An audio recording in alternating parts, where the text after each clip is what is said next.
RAF Pumas are celebrating 40 years of service. Since its first flight in 1971, the Puma Force has contributed to numerous operations, exercises and humanitarian aid missions across the world.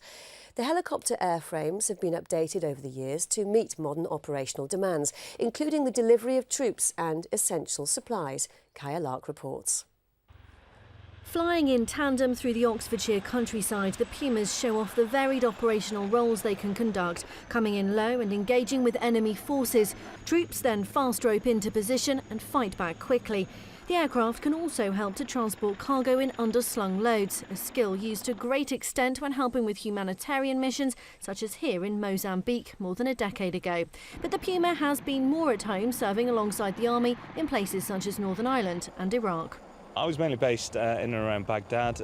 We were operating over the city as a minimum of a pair of aircraft operating at low level over the city. Great flying, fantastic operational contribution, I think, to what we did in Iraq. The Puma is a versatile aircraft, even though it's not being used for regular operations in Afghanistan at the moment. But all of the serials that we've been shown here today normally be conducted under the cover of darkness. Crucially, it allows the crews to make best use of technology, which some of our enemies don't have, and that is the main reason why we fly at night. 40 years ago, Puma came into service as Noel Fletcher joined the squadron, his sons following in his footsteps, but Noel doesn't think much has changed.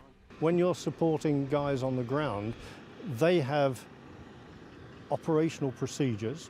We fit in with them. We fitted in with them. And I'm sure the same applies today. The Pumas are on short notice standby to assist where needed in the UK and are currently supporting op-herric training in Kenya and providing casualty evacuation to the exercise.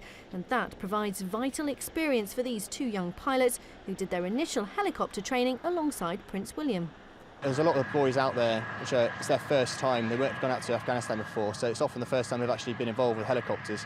For them to have a Puma flying around with them gives them the ability to see what we're capable of and how to operate with support helicopters. The testing conditions in hot, humid conditions mean that the engines don't always perform as better as they do back in the UK, so you just have to be a bit more considered, and it's excellent training for a young pilot like me.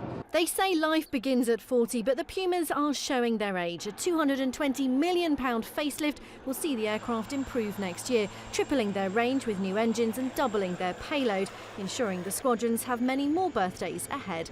Larke, Forces News at RAF Benson.